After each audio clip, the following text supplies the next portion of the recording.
and welcome to Explore Opera for Kids. My name is Madeline Elizondo, and I'm the Education Coordinator for Opera San Antonio. Today, I get to be your guide as we take a magical journey and look behind the scenes of how we make an opera. I'm standing here in front of the beautiful Tobin Center for the Performing Arts, home to Opera San Antonio and the place where all the magic happens when we produce an opera. Would you like to take a peek inside? Yes! Wonderful! Well, put on your explorer hats and follow me as we take a look behind the scenes.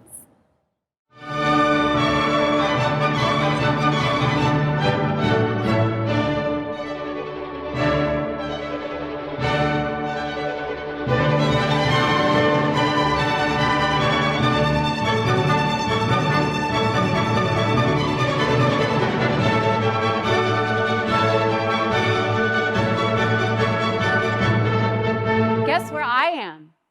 I'm standing inside the Orchestra Pit. As you can see, it is a literal pit under the stage so that the audience can see and hear the singers on the stage much better. It also allows the singers on stage to have a better sight line to the maestro, which is the Italian word for conductor. He would stand right over here. Wow, can you see the view from here? As the maestro, you can see the entire audience, a full view of the stage and the orchestra. And look at this, what a treat. Look what I found. It's a score by the composer Mozart. Mozart is one of the most famous and well-known composers and was born in 1756.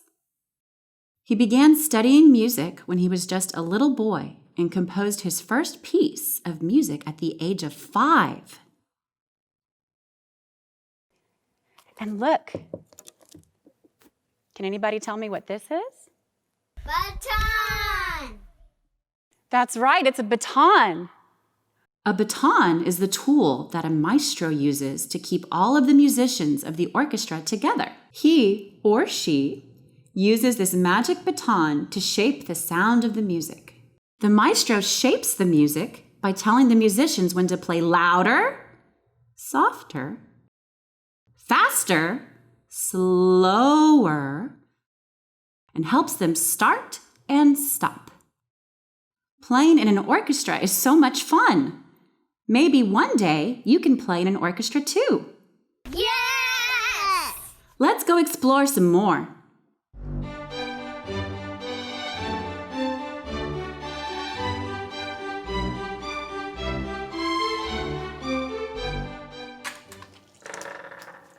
My goodness, what a treat. Hi, Lauren. Hi, Madeline. Come join me. Wonderful. Goodness, so what we have discovered is Miss E. Lauren Meeker, amazing stage director and now the general and artistic director for Opera San Antonio. She's sitting back here in one of our backstage artist dressing rooms. What a treat to find you, Lauren. It's a treat to be here. So what goes on in these backstage dressing rooms? So usually in these dressing rooms, artists, our conductors, our orchestra are getting ready before the show. And sometimes that means putting on makeup and costumes. And sometimes that means practicing your music. Wow, and is it pretty easy access to the stage from here? Oh my goodness, it's so easy. So we have 4 dressing rooms just up on this level alone, and there are tons more downstairs for our bigger groups like our chorus and our orchestra and the extras in the show. But all we have to do is sneak right outside these doors and we're on stage. Do you think you could show us what goes on behind the stage? Sure, I'd be happy to give you a tour. It's gonna be amazing. Would y'all like to come with us? Yes!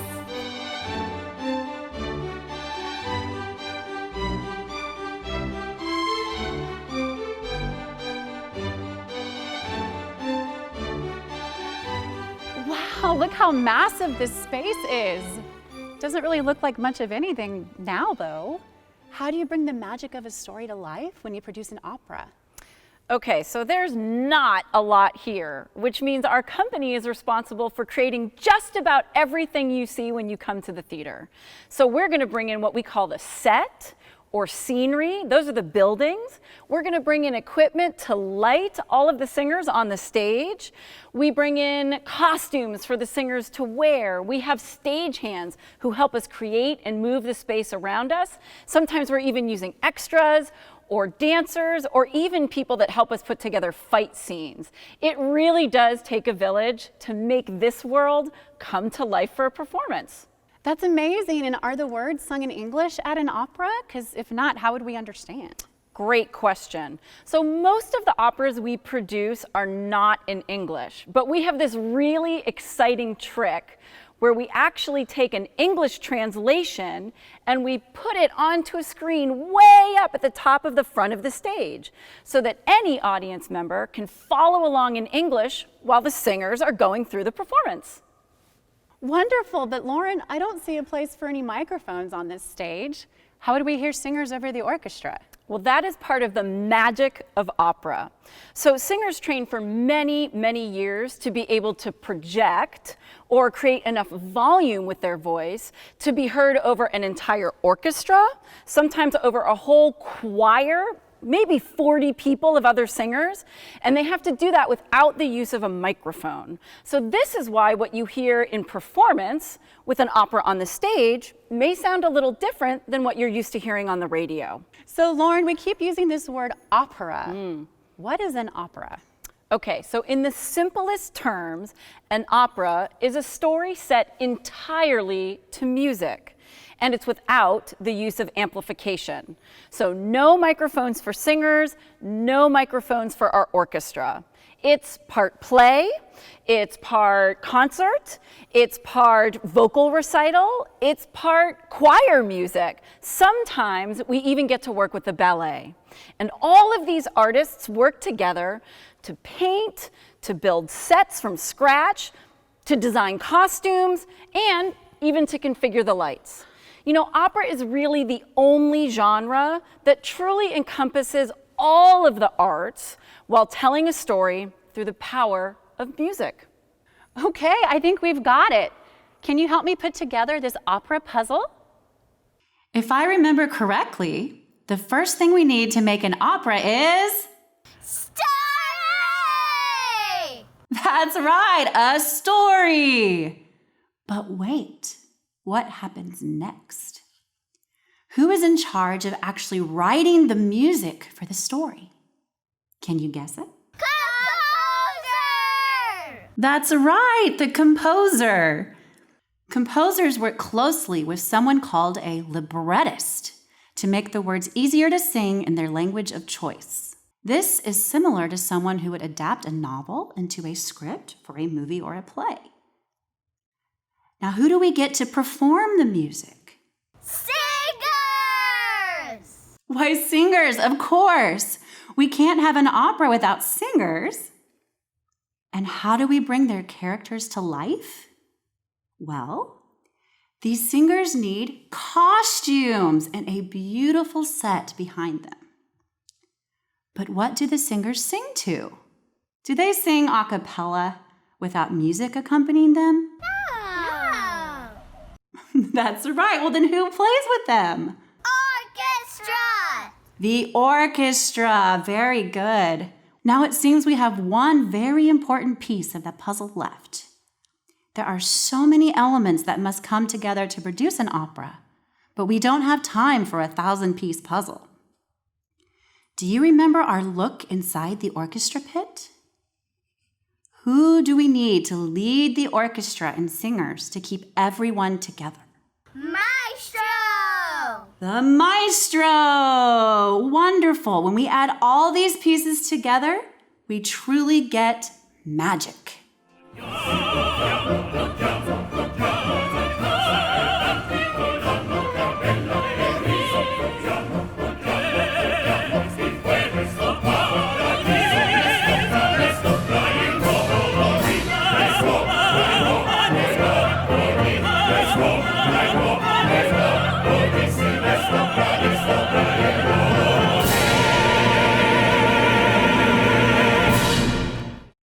And now I'd like to introduce you to Francesco Milioto, maestro and music director for Opera San Antonio. He's going to teach you a little bit about his duties as maestro and some famous popular Italian words we use in opera.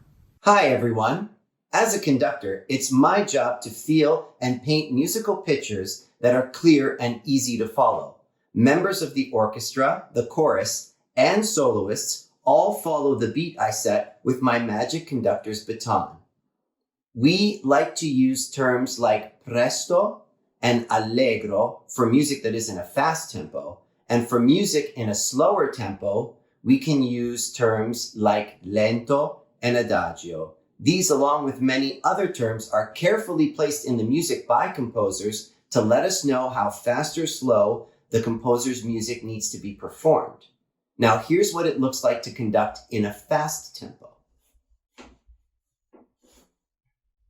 And this is what something in a slower tempo might look like. Now, in opera, when a piece is finished, we like to use the terms bravo, brava, or even bravi tutti. This is how the audience lets the singers know that they're doing a great job. Wonderful. Thank you, Francesco. And up next, we have our first apprentice artist, Alexandre Sanchez. She's going to be performing a song from The Marriage of Figaro, or Le Nozze di Figaro, by the composer Mozart. In this opera, her character is a lovesick young page boy named Cherubino. Cherubino expresses his feelings of love to the beautiful countess and her young maid, Susanna. Aww. Here's Alexandra performing Voi che sapete.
Brava, brava, Alexandra. Did you know that Mozart wrote operas in Italian and in German? Sometimes composers chose to write in their native language in addition to the traditional Italian. And they sometimes used text paired with specific instruments to help animate characters within the story. This technique is still used today in the cartoons and animated films that we watch. In this next piece, I want you to listen to how Mozart uses his musical genius to bring two bird-like characters to life as they playfully fall in love. This duet, a piece sung by two singers, is from the opera The Magic Flute, or in German, Die Zauberflöte. It is performed by apprentice artists Rob Saldana and Bronwyn White, playing the characters of Papageno and Papagena. We hope you enjoy it.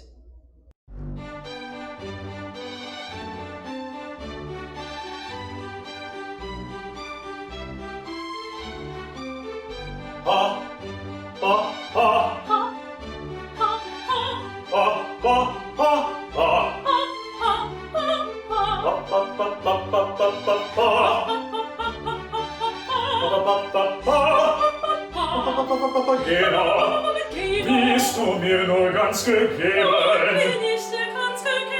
Nun so sei mein liebes Weibchen, mein liebes Weibchen, mein liebes Weibchen. Welche Freude wird das sein, wenn die Götter uns bedenken, unser liebe Kinder schenken, unser liebe Kinder schenken, so liebe kleine Kinderlein, Kinderlein, Kinderlein, Kinderlein, so liebe kleine Kinderlein, so liebe kleine Kinderlein, ist eine kleine Papageno, dann wieder eine Papageno, Papageno, Papageno, Papageno, Papageno.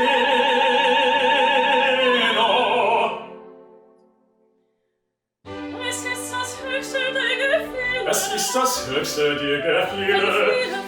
Viele Papageno,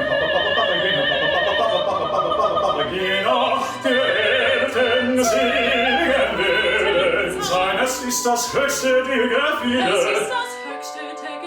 Wenn viele Papageno, der Eltern singen werden sein. Papageno, Papageno, Papageno, der Eltern singen werden sein. Papageno, Papageno, Papageno, der Eltern singen werden sein. Der Eltern singen werden sein. Der Eltern singen werden sein. Papageno, Papageno, Papageno, Papageno.